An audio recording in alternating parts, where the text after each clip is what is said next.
7, 6, 5, 4, 3, 2, 1, 0. Dan kalau Allah sudah menolak, nanti kita minta apa aja nggak akan dikabulkan oleh Allah Subhanahu Wa Taala. Ya Allah, kurang apa lagi? Saya udah tahajud, saya udah sedekah, saya udah tilawah, saya udah hafal Quran, saya udah berjihad, saya udah bantu orang lain, saya udah. Kenapa saya hidupnya kayak gini ya Allah? Tanyakan kembali, istafti qalbak, tanya ke hatimu. Kenapa kita melakukan itu? Karena Allah atau karena yang lain? Ria'an nas. Kadang-kadang kita melakukannya udah ikhlas, tapi di tengahnya ria. Jadi bisa jadi teman-teman, kita punya beberapa amalan, kalau kita nggak berani mengatakan banyak amalan, kita punya beberapa amal soleh, tapi hampir tidak ada satupun yang diterima di sisi Allah. Kenapa Ustadz? Ikhlas kok Ustadz? Di awal, bisa jadi di tengahnya ria. Enggak, di tengah saya tetap ikhlas, bisa jadi di akhirnya ria. Enggak, di akhirnya masih ikhlas, bisa jadi barusan aja ria. Setelah after years, setelah beberapa tahun. Sehingga kalau kita nggak punya modal amal soleh yang diterima di sisi Allah, gimana kita mau mengangkat kedua tangan kita? Makanya kadang-kadang kan ujiannya kayak gitu. Di awal udah ikhlas, saya nih pengen tilawah yang bagus karena biar orang-orang sholatnya pada khusyuk. Allahu Akbar, ikhlas kan? Alhamdulillahi Rabbil Alamin, ikhlas. Ar-Rahmanir Rahim, masih ikhlas. Maliki Yaumiddin. Ada yang nangis di belakang. Mulai bagus juga ya suara saya. Habis tuh. Teman-teman pikir imam dengan bacaan yang bagus berarti pahalanya lebih banyak dari teman-teman? Belum tentu. Bisa jadi makmumnya dapat untung dari bacaan yang bagus karena dia khusyuk, dia bisa nangis, dia bisa nyaman. Sementara imamnya nggak dapat apa-apa loh. Ini, tapi kita nggak bisa menjudge imam juga ya. Begitu imam baca Alhamdulillahirabbil alamin, pamer. Nggak bisa. Entar jadi susah tuh. Semua salah ya, serba salah. Baca bagus salah, baca jelek. Imam nih bacaannya kok gini banget sih. Jadi serba salah. Ini bukan menjudge orang lain, udah aja masing-masing. Kalau imam bacanya bagus, ya kita husnuzon. Masya Allah bacaannya luar biasa. Kalau banyak orang yang khusyuk gara-gara ini berarti pahalanya banyak banget nih. Kan kita cemburu ya. Si imamnya, astagfirullah, kalau gak dibagusin, Allah suruh yang bagus-bagus. Kalau bagus-bagus amat, ntar sombong. Karena emang bagus sih. Itu habis tuh. Aduh, ngeri banget teman-teman. Di tengah masih ikhlas, nggak kegoda. Kan riya itu kan bukan maunya kita ya. Riya itu kan wasawisus syaitan, yuwaswisu fi sudurin nas. Dia yang mengebisikin, tapi di akhir selesai datang.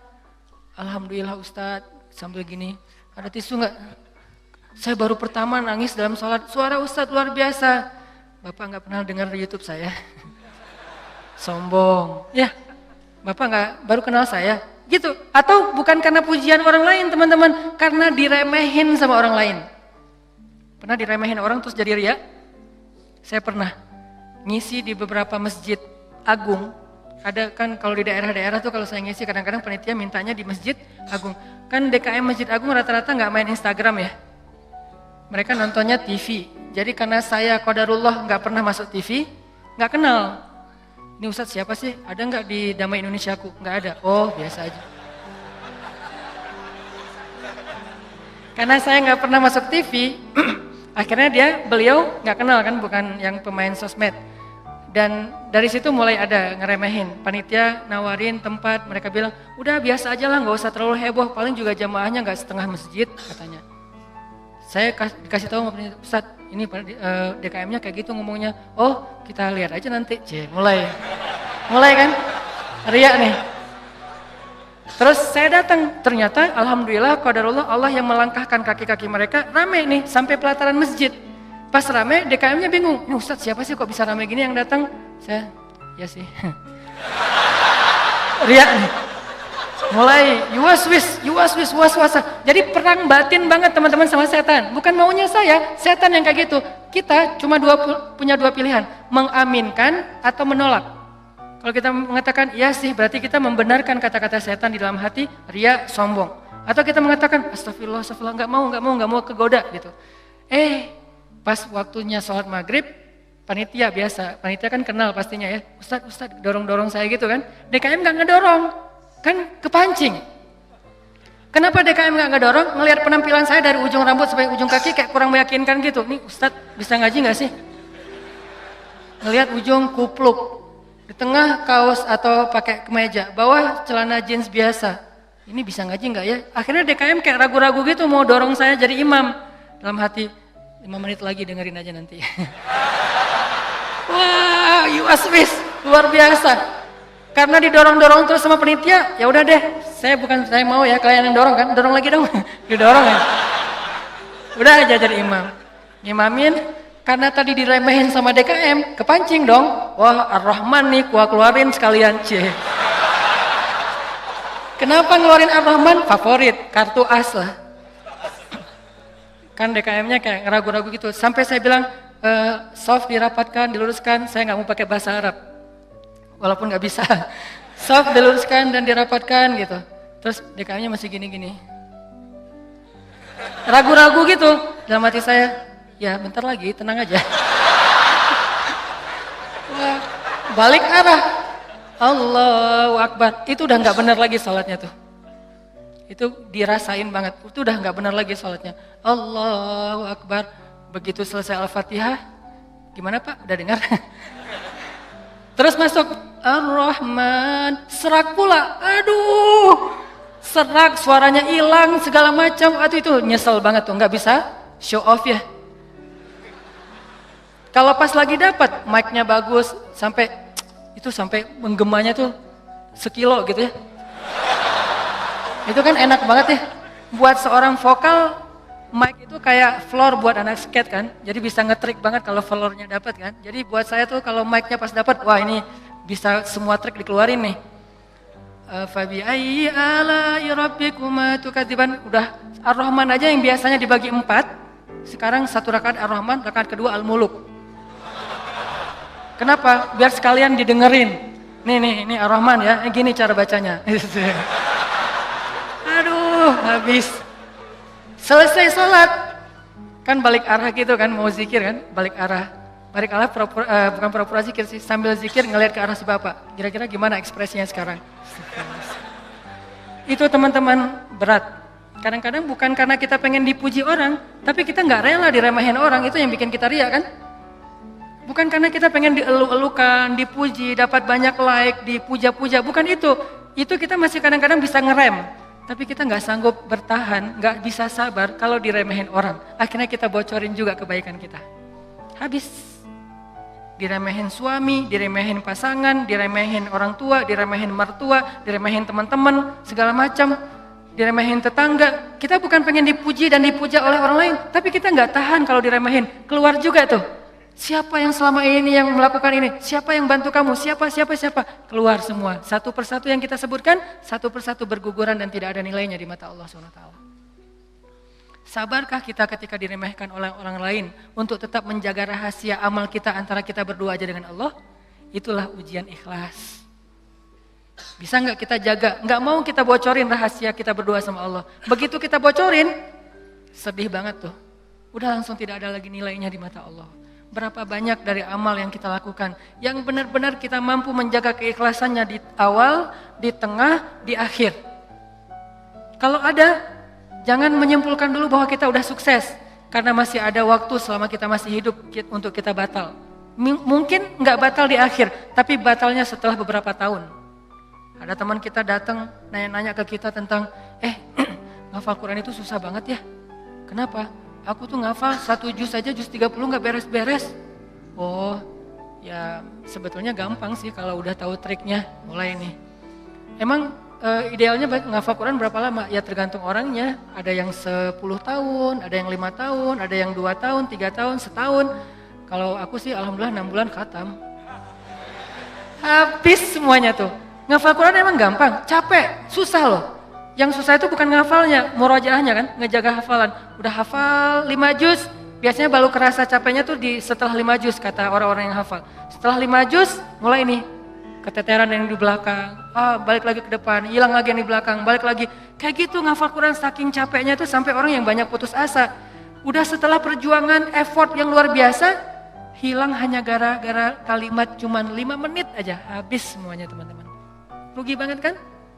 Jadi jangan dulu menyimpulkan bahwa kita tuh udah pasti soleh, udah pasti istimewa, udah suci banget, hanya gara-gara kita punya amalan soleh lebih banyak dari teman kita. Mungkin dia amalnya biasa-biasa aja, tapi dia karena biasa-biasa gak bisa ngeriain kan? Hafal 30 juz dengan hafal Al-Ikhlas, kira-kira mana yang pantas diriakan? 30 juz dong, Al-Ikhlas gak mungkin riak. Gimana kita mau riak? Gua udah hafal loh, apa? Al-Ikhlas. Apa yang mau diriain Al-Ikhlas? Yang ada Al-Ikhlas itu surat pelampiasan. Kalau udah mentok Al-Ikhlas. Sawa'un 'alaihim a'anzartahum. Perasaan tadi sebelum sholat lancar. A'anzartahum Qul huwallahu ahad. Biasanya gitu kan?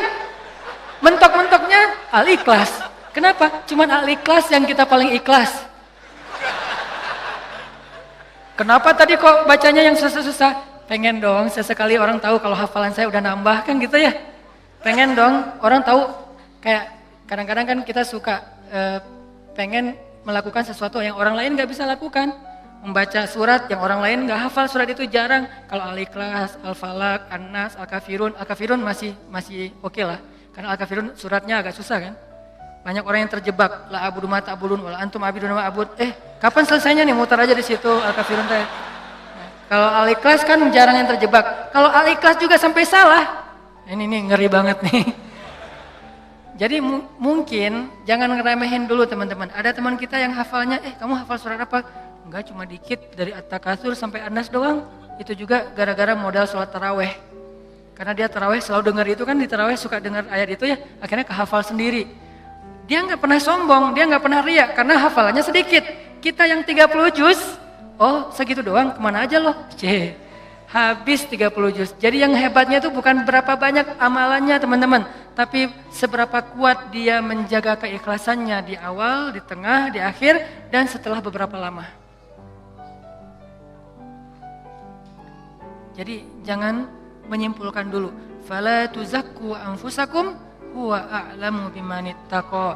Jangan kalian menganggap diri kalian udah pasti soleh, pasti istimewa, pasti baik, karena Allah lah yang paling tahu siapa yang paling bertakwa. Maksudnya siapa yang paling ikhlas, karena at-taqwa hahuna. Belum lagi nanti ada orang kadang-kadang saya pernah di sebuah masjid, kita ngadain acara tabligh akbar, terus masjidnya rame, anak-anak mudanya penuh sampai ke depan masjid. Setelah selesai acara tabligh akbar kan suka ngobrol-ngobrol gitu kan sama DKM di ruang DKM. Ada salah satu sesepuh masjid ngobrol sama saya, dan waktu itu saya juga sedih. Kenapa saya ladeni gitu, harusnya saya pergi aja biar menjaga amal beliau kan. Beliau cerita, Ustadz, alhamdulillah ya sekarang masjidnya rame, ini perjuangannya gak mudah loh Ustadz. Dulu dari awal nih, ketika kita pembebasan lahan masjid ini aja, udah konflik, sengketa dengan beberapa tetangga. Akhirnya saya perjuangkan Ustadz dari awal, sampai bisa pembebasan lahan. Kemudian kita bangun masjid ini dengan gotong royong luar biasa, fundingnya itu susah banget Ustadz. 5 tahun baru beres masjid ini Ustadz. Udah gitu saya yang bikin yayasan masjid ini, sampai ADRT-nya tuh saya yang bikin Ustadz. Satu persatu beliau sebutkan perjuangannya, jasa-jasanya, jerih payahnya, effortnya, dan segala macam pengorbanannya, sampai akhirnya masjid ini rampung. Sekarang dipakai banyak orang sholat, sekarang udah gampang. DKM sekarang tuh gampang, nggak seperti awal-awal dulu. Kalau beliau sadar itu semuanya habis gara-gara beliau. Tapi kan kita nggak bisa menjudge ya. Kalau beliau menceritakan itu untuk motivasi, oke. Tapi kalau beliau menceritakan itu untuk ria, dihargai, diakui, kalau hanya pengen dapat pengakuan, pengen diaku oleh orang lain, habislah semua pahala yang sudah beliau usahakan sekian tahun. Harusnya kalau beliau ikhlas, satu orang yang datang ke masjid untuk ikut acara tabligh akbar, sholat berjamaah, taubat, sadar, zikir, ibadah, beliau dapat pahala. Kebayang nggak kalau ada 5.000, 10.000 anak muda yang datang untuk ikut acara di situ? Pahala beliau banyak banget, tapi hilang hanya dengan 5 menit berbicara. Jaga lisan. Faliyakul khairan aw liyasmut. Mending diam aja deh. sebegitu gampangnya hilang amal-amal kita gara-gara tidak mampu menjaga keikhlasan kita, teman-teman. Makanya wa innama likulli imri'in ma nawa itu gampang banget tergelincir. Itu halus banget, lebih halus daripada suara langkah-langkah semut. Halus banget, sampai kadang-kadang kita juga terjebak di situ. Makanya di zaman Nabi itu kan ada cerita seorang sahabat Ansor yang tidak terkenal ibadah-ibadahnya, tapi Nabi bilang huwa min ahlil jannah, dia itu ahli surga. Apa kelebihan dia? Apa ibadah dia? Ibadah dia itu ibadah batin. Ketika dikepoin sama beberapa orang sahabat, sama seorang sahabat, kalau nggak salah Abdullah bin Amr bin As, dia kepo datang ke rumahnya, ternyata rahasianya bukan ahli tahajud, bukan ahli sedekah, bukan ahli tilawah, bukan ahli kebaikan-kebaikan yang zahir. Dia kalau ngelakuin amalan yang zahir, yang standar-standar aja lah, yang wajib, yang kalau ditinggalkan pasti dosa, sholat pasti, cuman gak ada yang lebih, biasa-biasa aja. Terus yang bikin dia istimewa, ternyata ibadah batin. Apa ibadah batin dia? Dia bilang, saya tidak pernah dengki kepada orang lain. Kalau ada orang yang dapat nikmat, saya orang pertama yang bahagia. Kalau ada orang yang dapat musibah, saya yang paling sedih. Kalau ada yang orang berbuat salah, saya langsung mendoakan dan memaafkan dia. Inilah ibadah batin dia, teman-teman. Makanya selain kita fokus memperbaiki ibadah zahir kita, sholat kita, cara takbir kita, cara semua ruku sujud kita, perbaiki juga ibadah batin kita. Karena kalau sampai ini rusak, yang lain sempurna, batal. Tapi kalau ini benar, yang lain cacat-cacat dikit, karena kita mungkin punya kekurangan, Allah yang akan perbaiki. Jadi ini teman-teman, tentang pentingnya belajar ikhlas. Dan ikhlas ini termasuk salah satu di antara ibadah juga. Jadi sekedar ikhlas saja itu udah ibadah. Sekedar niat aja itu udah ibadah. Belum melakukan udah jadi ibadah. Bukankah Nabi mengatakan siapa yang berniat berbuat baik lalu jadi melakukannya, maka dia mendapatkan 10 pahala kebaikan. Kalau dia berniat berbuat baik tidak jadi melakukannya, maka dia mendapatkan 1 pahala kebaikan. Siapa yang berniat berbuat buruk jadi melakukannya, maka dia dapat 1 dosa. Siapa yang berniat berbuat buruk tidak jadi melakukannya, dia dapat 1 pahala. Allah baik banget ya. Niat aja dikasih pahala, baru niat tuh. Sehingga para ulama mengatakan kalau begitu, ayo kita berniat yang banyak. Dan memperbanyak niat itu disebut dengan istilah ta'addudin niyah. Ta'addudin niyah, memperbanyak niat-niat yang baik. Saya pengen ini, saya pengen itu, saya pengen. Semua kebaikan kita pengen. Maka pengen aja udah jadi pahala kebaikan yang utuh. Insya Allah tahun depan saya pengen umroh. Azam, niat yang kuat. Ya Allah kasih saya rezeki, saya pengen umroh. Udah nabung, ternyata gak cukup. Maka tahun itu Allah catat kita sudah melakukan ibadah umroh sempurna. Dan bisa jadi lebih sempurna daripada orang yang melakukannya secara fisik. Kenapa? Orang yang melakukannya secara fisik masih ada ujian riya. Lagi di mana? Lagi umroh, posting. Tapi nggak semua orang yang posting umroh itu riya ya. Ini ke diri kita lagi nih, balik lagi kepada diri kita. No judgment. Bisa jadi dia posting, bisa jadi dia tinggalnya di bintang 5. Kadang-kadang umrohnya bareng dengan teman. Kadang-kadang kegodanya gini, umroh nih bareng dengan teman. Pas lagi makan, kan di hotel suka pas makan saling ketemu gitu kan, saling sharing. Dari mana aja? Baru selesai tawaf. Wah, Masya Allah udah selesai tawaf aja, kita baru aja tadi nggak jadi soalnya rame banget. Ya sih rame, tapi kalau kita kuat azamnya pasti lewat lah bisa. Udah mulai nih. Udah berapa kali hari ini? Alhamdulillah baru 7 kali. 7 kali, gara-gara kita ucapin. Niat mengucapkannya itu nggak ada riya teman-teman. Niat mengucapkan itu keceplosan aja pengen ngomong gitu. Alhamdulillah udah 7 kali. Alhamdulillah baru 7 kali. Niatnya nggak ada riyanya sama sekali. Tapi begitu selesai mengucapkan, orangnya mengatakan, Masya Allah luar biasa 7 kali, hebat. Langsung datang setan, yuwaswis.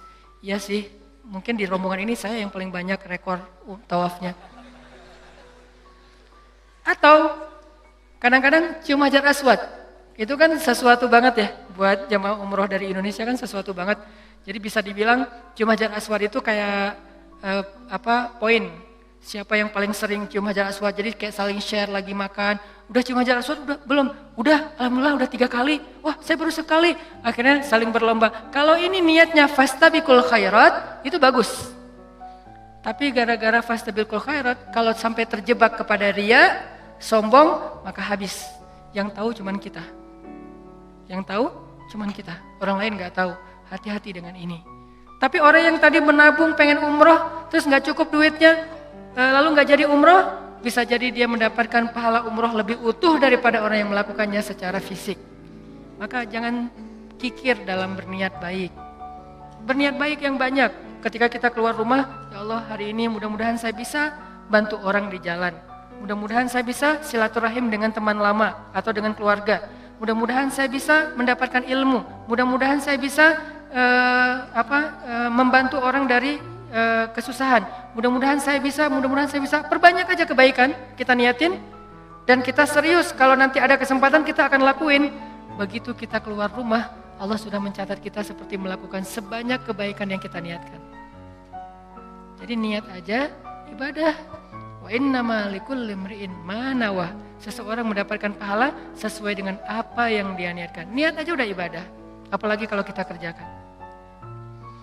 Sampai ulama mengatakan, kalau saya mendengar seseorang mengetuk pintu rumah saya, maka saya tidak akan membuka pintu rumah itu sampai saya memiliki 10 niat baik.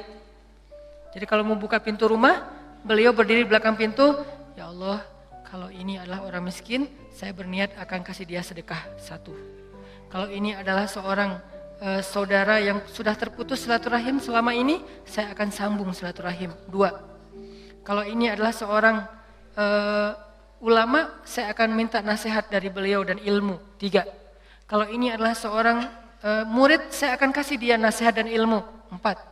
Kalau ini adalah seorang yang berhutang, saya akan bayarkan hutangnya 5. Terus sampai 10 niat baik baru dibuka pintunya. Ternyata yang datang cuma 1 orang dengan 1 hajat, maka beliau mendapatkan pahala 10 hajat, 10 kebaikan. Ini hebatnya niat, ta'addudin niyah. Sehingga yuk kita berniat sebanyak mungkin berbuat baik. Saya akan gini. Salah satunya untuk akhirat kita, kalau saya pribadi berniat, ya Allah saya pengen banget nanti sebelum meninggal, kalau bisa udah khatam 30 juz. Dari dulu diusahain belum beres-beres. Naik dikit, turun banyak. Kenapa? Mungkin banyak dosa, bisa dosa lisan, bisa dosa mata. Bukankah dosa itu bisa menghilangkan hafalan ayat Al-Quran? Dan kata Nabi, Al-Quran itu gampang hilangnya, lebih gampang daripada hilangnya onta yang liar. Cepat banget hilangnya. Enggak Ustadz, saya udah banyak dosa tapi enggak hilang-hilang.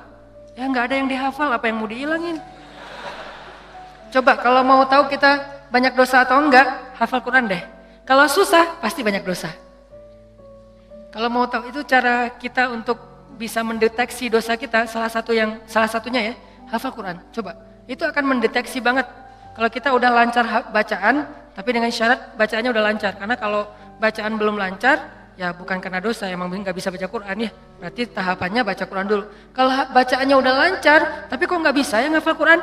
Ini bisa jadi kata Imam Waqi', al-ilmu nurun wa nurullah la yu'talil asi. Ilmu itu cahaya dan cahaya Allah itu tidak diberikan kepada pendosa. Cara ngukur diri kita banyak dosa atau enggak? Coba ngafal Quran. Kalau susah, pasti banyak dosa. Sehingga pesantren di dekat rumah saya tuh, pesantren Kampung Quran namanya. Dulu ada program daurah hafal Quran selama bulan Ramadan, 1 bulan 30 juz. Di Indonesia, di Cihanjuang, Cimahi. 1 bulan 30 juz. Pas saya diundang ke situ ngisi waktu subuh, saya bilang, "Ini programnya apa Ustadz? 30 juz 1 bulan." Saya dalam hati, emang bisa? Saya tuh udah lebih 10 tahun gak beres-beres. Ngeremehin gitu kan? Ternyata ada yang bisa. Dari sekian puluh siswa atau santri, ternyata sekitar hampir 10 orang khatam sebulan 30 juz lancar teman-teman. Sebulan 30 juz lancar. Modalnya mungkin cuma juz 30 doang pas baru datang. Dan apa metodenya Ustadz? Ternyata metodenya itu nggak rumit-rumit, sederhana. Kalau mereka ngerasa susah hafalan, disuruh sholat taubat terus istighfar. Itu doang. Kalau ya Allah kok susah banget ya? Kan kadang-kadang ada halaman yang mudah, ada halaman yang susah ya. Yang biasanya kalau lagi enak tuh moodnya dapat, bisa sekali duduk 2 lembar langsung hafal dan lancar. Kalau lagi nggak dapat, 1 ayat aja nggak beres-beres.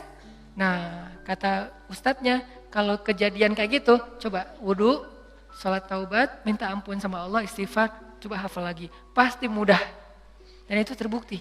Ternyata kayak gitu caranya. Cuman ya butuh istiqomah juga. Jadi teman-teman perbanyak niat yang baik. Niat apa aja termasuk saya nanti kalau udah punya rezeki, udah punya usaha sendiri, saya pengen punya panti asuhan 1000 anak yatim. Tapi niatnya yang kuat ya. Kalau ternyata itu baru terwujud setelah 20 tahun, la tahzan, gak usah bersedih, gak usah berkecil hati. Kenapa? Sejak kita berniat punya pesantren, punya panti asuhan 1000 anak yatim, walaupun terwujudnya setelah 20 tahun, pahalanya tuh dihitung dari awal berniat, bukan ketika terwujud. Keren kan niat tuh? Jadi pahalanya dihitung dari ketika kita berniat, bukan ketika itu terwujud. Kalau terwujud, dilipat gandakan 10 kali lipat. Sebelum terwujud, dihitung satu kebaikan yang utuh. Misalnya, saya dalam hati saya punya niat, saya nanti mau bikin camp pengungsi. Kalau kemarin yang saya datang sama teman-teman itu kan camp pengungsi Suriah yang ada di Turki. Yang artinya para pengungsi yang udah aman kondisinya. Kita coba bantu kecil-kecilan. Nah ini dikasih lagi tanah sama Erdogan, sama Turki, lewat menteri di niatnya, lewat Golden Future kita kerjasama di Aleppo perbatasan dengan Turki, di dalam Suriahnya. Yang gak bisa nyebrang, yang gak bisa ngungsi keluar negeri, maka ditampung di situ. Dikasih berapa hektar tanah, disuruh coba kalian bisa nggak bikin camp di situ. Saya punya niat, saya akan coba bareng-bareng dengan Golden Future harus punya camp di Aleppo bagian perbatasan Turki yang menampung minimal 100.000 pengungsi Suriah. Itu kan niatnya? Kapan terwujud? Allahu a'lam. Yang penting saya ikhtiar aja dulu dari sekarang. Mulai membangun sosmed, saya harus banyak followers. Kenapa? Makin banyak followers, insya Allah funding untuk kemanusiaan lebih gampang. Terus juga membangun jaringan beberapa tempat di seluruh Indonesia supaya kita kerja bareng-bareng untuk selain kemanusiaan di Suriah, kemanusiaan juga di Indonesia, bikin kegiatan-kegiatan dakwah anak muda. Tapi salah satu target goals saya itu adalah bisa ngebantu korban-korban perang, bukan membantu perang, membantu korban perang. Kalau membantu korban perang kita datangnya bawa roti, bawa gandum, bawa obat-obatan. Kalau membantu perang kan bawa senjata ya, dan saya megang senjata juga belum pernah. Nah, niatnya 100.000 pengungsi di camp di dalam Suriah untuk membantu mereka. Kapan terwujud? Sebutlah 10 tahun lagi baru terwujud. Saya apakah baru dapat pahala setelah 10 tahun? Enggak. Dari sejak awal saya berniat, kalau saya mampu ikhlas, maka saya mendapatkan pahala yang sama. Berarti setiap hari itu saya kayak ngasih makan 100.000 pengungsi Suriah di Aleppo. Setiap hari. Keren kan niat tuh? Kenapa kita nggak melakukan hal yang sama? Kenapa kita nggak berniat aja kayak gitu? Saya akan ikut juga dengan program Ustadz Hanan. Walaupun sekarang saya belum bisa support dana. Tapi insya Allah kalau saya ada dana nanti saya pasti akan ikut nyumbang. Saya juga akan funding dengan teman-teman saya. Niatin aja. Dengan niat aja. Kita udah ngasih makan anak yatim di Suriah itu 100.000 orang daily, setiap hari. Wa innama likulli imri'in ma nawa. Kenapa kita nggak berniat yang banyak kebaikan-kebaikan? Kenapa kita kikir dalam niat? Belum lagi nanti kita niatkan yang lain-lain. Saya punya niat misalnya pengen banget dengan kita mendakwahi anak-anak muda, dengan kita bikin sebuah gerakan anak muda, suatu saat dari mereka lahir seorang pemimpin yang saya sering ulang-ulang, yang hafiz Al-Quran, yang takut kepada Allah, yang imamin kita sholat di Masjid Istiqlal, dan yang muazzinnya adalah wakil presiden, yang imamnya presiden. Kalau itu terwujud, lalu makmumnya seluruh Indonesia, itu kan keren banget ya. Kalau belum terwujud, saya tetap dapat pahala niat itu kalau masih ikhlas. Berniatlah sebanyak mungkin, berniatlah seluas mungkin, jangan tanggung. Enggak kalau 100.000 kegedean, udah aja 10 orang. Kenapa tanggung-tanggung? Memangnya buat kita rugi kalau kita niat 100.000 orang kita kasih makan, udah aja niat. Tapi enggak mungkin tercapai, siapa bilang enggak mungkin? Banyak hal yang sekarang saya alamin secara pribadi dan bersama teman-teman di Pemuda Hijrah, itu kejutan loh dari Allah. Dulu mungkin kita anggap itu mimpi. Mimpi bisa pergi ke camp Suriah yang ada di Turki. Mimpi bisa dakwah ke anak-anak, teman-teman anak-anak muda bisa bareng-bareng. Mimpi bisa ini, bisa itu, segala macam. Itu kayak mimpi, tapi Allah wujudkan. Kenapa? Intasdukillah yasdukka. Kalau kamu jujur kepada Allah, Allah juga akan jujur kepada kamu. Ya bani Israil adhkuru ni'mati allati an'amtu alaikum wa awfu bi'ahdi ufi bi'ahdikum. Tunaikanlah janji kalian kepada aku tunaikan janji aku kepada kalian. In tasdukillah yasdukka. Jujurlah kepada Allah, Allah jujur kepada kalian. Ihfazillah yahfazka. Jaga Allah, Allah jaga kalian. Fadhkuruni